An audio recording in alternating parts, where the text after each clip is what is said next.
வணக்கம். என் பேர் அழகு, ஆர்டிஸ்டாக இருக்கிறேன். இன்றைக்கி நெட் டிவி ஃபார் யூ அந்த சேனல்லேருந்து பேட்டிக்கு வந்திருக்கிறீங்க. அந்த சேனலுக்கும் அதில் வேலை செய்கிற அனைத்து நிர்வாகிகளுக்கும் என்னுடைய வணக்கத்தையும் வாழ்த்துக்களையும் தெரிவிச்சுக்கிறேன். அதாவது இந்த திரையுலகத்துக்கு எப்படி நான் என்ட்ரி ஆனேன் அப்படிங்கிற ஒரு சின்ன பகிர்தல் உங்களோட பகிர்ந்துக்கலாம்னு இருக்கேன்.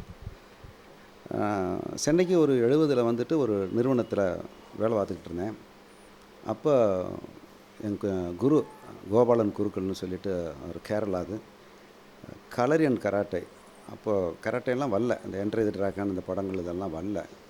அப்போ அவர் அப்போவே அந்த கலரி கராட்டே இதெல்லாம் கற்றுக் கொடுத்துட்டு இருந்தாருன்னு கேள்விப்பட்டேன். பொதுவாக சின்ன வயசில் யாருக்குமே ஏதோ ஒரு சின்ன வயசில் உள்ள ஒரு இது அதுதான் பின்னாடி அவங்களுக்கு ஒரு அது கனவு நனவாகிறது. அப்துல் கலாம் ஐயா சொன்ன மாதிரி ஏதோ ஒரு கனவு எதுவும் இல்லைன்னா கூட நமக்குள்ளே அது ஒன்று இருக்கும். சின்ன பிள்ளையா இருக்கும் பொழுதே இந்த கம்பெடுத்து விளையாடுறது, அந்த கல்லை தூக்குறது, வெயிட்டை தூக்குறது, இப்படி பண்ணிக்கிட்டு இருந்த எனக்கு இதை கேள்விப்பட்டோன்னே அங்கே போய் ஜாயின் பண்ணேன். ஒர்க் பண்ணிக்கிட்டு ஈவினிங் டயத்தில் போயிட்டு ஒரு 2 ஹவர்ஸு அங்கே இந்த டிஃபென்ஸு கற்றுக்கிட்டு இருந்தேன். அதை எக்மோர் மியூசியம் தேட்டரில் ஒரு டெமான்ஸ்ட்ரேஷன் மாதிரி பண்ணுறதுக்கு நாங்கள் ஒரு 18 பேர் அங்கே கற்றுக்கிட்டு இருந்தோம். அப்போ மாஸ்டர் அங்கே ஒரு அரேஞ்ச் பண்ணி டிக்கெட்லாம் போட்டு ஒரு டெமான்ஸ்ட்ரேஷன் பண்ணணும் இதில் எக்மோர் மியூசியம் தேட்டரில் பண்ணிவிட்டு வந்தாச்சு. வந்து ஒரு 4 நாள் இருக்கும். அப்போ எனக்கு ஃபோனுன்னு எதுவுமே வீட்டில் கிடையாது. அப்போ கேகே நகர்லாம் வீட்டில் இருக்கையில் ஒருத்தர் வந்து கதவை தட்டினார். பார்த்தா ஏதோ ஏன்னா நான் கொஞ்சம் சினிமா எம்ஜிஆர் படங்கள்லாம் நிறைய பார்ப்பேன். அந்த வயசு எப்போதுமே சிவாஜி சார் படம் பார்க்குறது, எம்ஜிஆர் படம். பட் எம்ஜிஆர் படங்கிறது அந்த துரு வயசு ஒரு 22-20 வயசுங்கிறவளுது. அப்போ சினிமாவில் பார்த்த ஆளுங்க மாதிரி ஒரு 2-3 பேர் இருந்தாங்க. எனக்கு ஒன்றும் புரியல. வாங்க உட்காருங்க அப்படின்னேன். உட்காந்த உடனே இந்த மாதிரி உங்களை வந்து ஒரு 4 நாளைக்கு முன்னாடி மியூசியம் தேட்டரில் ஒரு ஃபைட்டு பார்த்தோம். மாஸ்டர் மாதவன் மாஸ்டர், அவர் வந்து ரொம்ப சீனியர் மாஸ்டர், ஸ்ட்ரெண்ட் யூனியனில் சீனியர் மாஸ்டர். அவர் வந்து உங்கள்கிட்ட வந்து படத்தில் நடிக்கிறீங்களான்னு கேட்டார் அப்படின்னாப்புல. எனக்கு அது ரொம்ப ஆச்சரியமாச்சு. ஏன்னா எந்த எதிர்பார்ப்பும் இல்லாமல் சும்மா ஒரு எக்ஸசைஸு செல்ஃப் டிஃபென்ஸுக்காண்டி அதில் போய் சேர்ந்தேன். எனக்கு அது ஒன்றுமே புரியல சினிமாவில். ஏன்னா ஏதாவது எதிர்பார்ப்பு இருந்தால் தானே இதாகும். சரின்னு நான் சொன்ன உடனே சரி ஒன்று பண்ணுறேன், எங்கள் குரு மாஸ்டர்கிட்ட கேட்டுட்டு சொல்கிறேன், நீங்கள் ஒரு நாளைக்கு வாங்க அப்படி சொல்லி அனுப்பிட்டேன். அப்புறம் நான் ஆஃபீஸுக்கு போயிட்டு சாயங்காலம் டோஜோவுக்கு போயிட்டு அந்த ப்ராக்டிஸ் பண்ணிக்கிட்டு இருக்கையில் முடிஞ்ச உடனே மாஸ்டர்கிட்ட போய் சொன்னேன், சார் இந்த மாதிரி ஒருத்தங்க வந்தாங்க, வந்துட்டு படத்தில் நடிக்கிறியான்னு கேட்டாங்க அப்படின்னா. அவர் உடனே அவருக்கு தமிழ் சரியாக தெரியாது, மலையாளம் கலந்த என்ன சொன்னிச்சு அப்படின்னாரு. தெரியல, நான் மாஸ்டர்கிட்ட கேட்டு சொல்கிறேன் அப்படின்னேன். என்ன படம் அப்படின்னாரு. தெரியல, அதெல்லாம் கேட்கல. தமிழோ இல்லை வேறு ஏதாமா? அதுவும் கேட்கல. யார் ஹீரோன்னாரு? எதுவும் கேட்கலன்னு சிரித்தார்.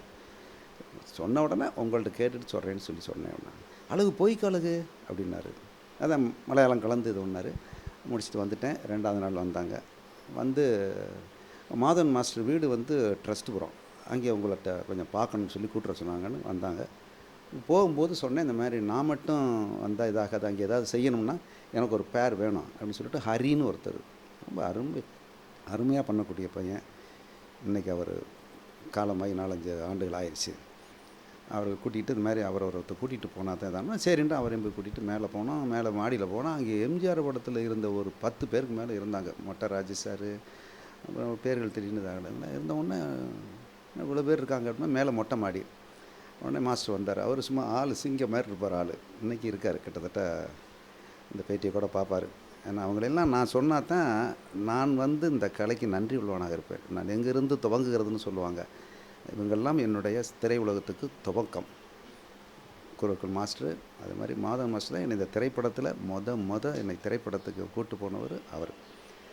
ரெண்டு 2 பேரையும் சரி ஏதாவது ஒரு பிட்டு பண்ணுங்கன்னாங்க. நாங்களே கம்போஸ் பண்ணிட்டு போனோன்னா மொட்டை மாடி டாக்கு போகும். அப்போ எங்களுக்கு இந்த கண்ட்ரோல் இதெல்லாம் தெரியாது, சினிமாட்டிக் இதுவே எதுவும் தெரியாது.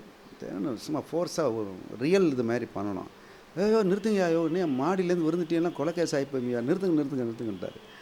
அப்புறம் டக்குன்னு 2 பேருக்கும் டிக்கெட்டை போட்டு சேலம் மாடர்ன் தியேட்டர்ஸ், அதுதான் என்ன பெரிய பெரிய ஜாம்பவான்கள்லாம் இருந்த அந்த இடம், அது என்னுடைய நேரம். அங்கே தான் முதல் பிரவேசம் மாடர்ன் தியேட்டர்ஸ் சேலம்.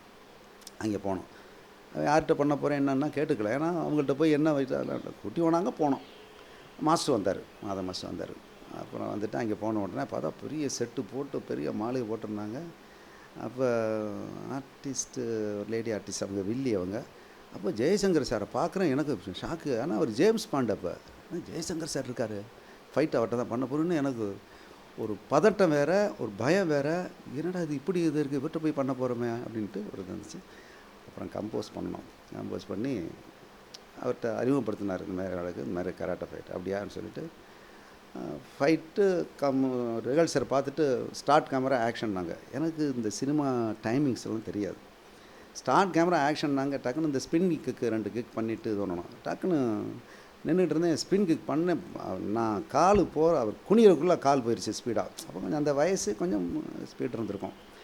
டக்குன்னு குனிகிறார். அவர் வந்து மாறு வேடத்தில் வந்திருக்காரு, அவரை சோதிக்கிறதுக்காக அந்த ஃபைட்டு. அப்போ போய் கால் தலையில் போய் உரசி விக்கில் உரசி போயிட்டு ஒரு 10 அடி தள்ளி விழுந்துருச்சு. கட்டுனாங்க.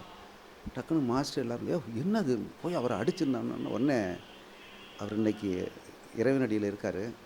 மிக அருமையான மனிதர். அவர் மட்டும் அன்றைக்கி ஒரு வார்த்தை என்னையா ரோட்டில் போகிறவங்கள கூட்டி அதெல்லாம் ஃபைட் பண்ண வைக்கிறீங்கன்னு விட்டாக்கா அன்னையோட முடிச்சுட்டு என் வேலையை பார்த்துட்டுருப்பேன்.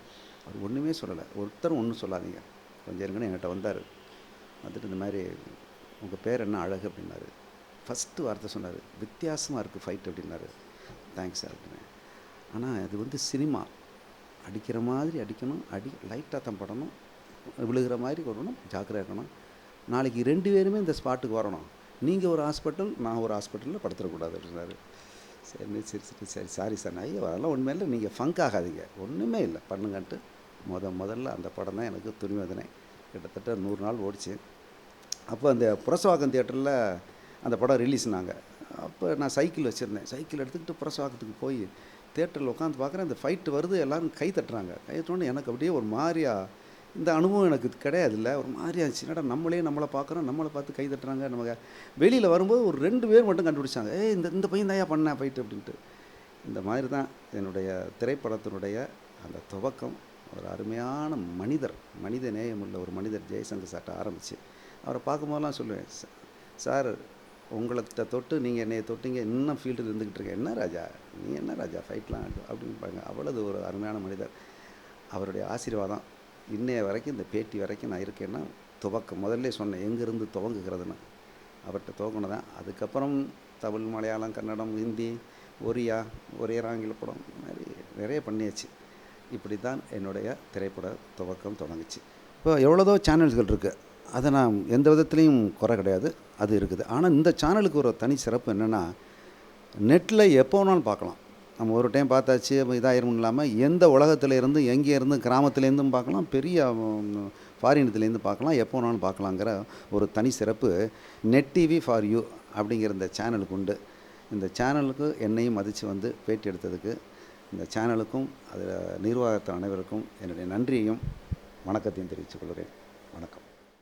மறுபடியும் பர்ஃபெக்டாக எடுக்கிறது தான் பெரிய லெவலில் வியாபார ரீதியாக வெற்றி பெறும் அப்படின்றதுக்கு பாகுபலியெல்லாம் ஒரு உதாரணம். அது மாதிரி நிறைய பெரிய பட்ஜெட் படங்கள் தான் வெற்றியை உருவாக்குது. வைரமுத்து சார் வந்து நான் சின்ன வயசுலேருந்து பார்த்து வளர்ந்த ஒரு லெஜெண்ட் வைரமுத்து சார். என்னோடய முதல் படத்தில் அவரோட வைர வரிகளில் வந்து எனக்கு படம் நடிக்கிற வாய்ப்பு கிடச்சிது.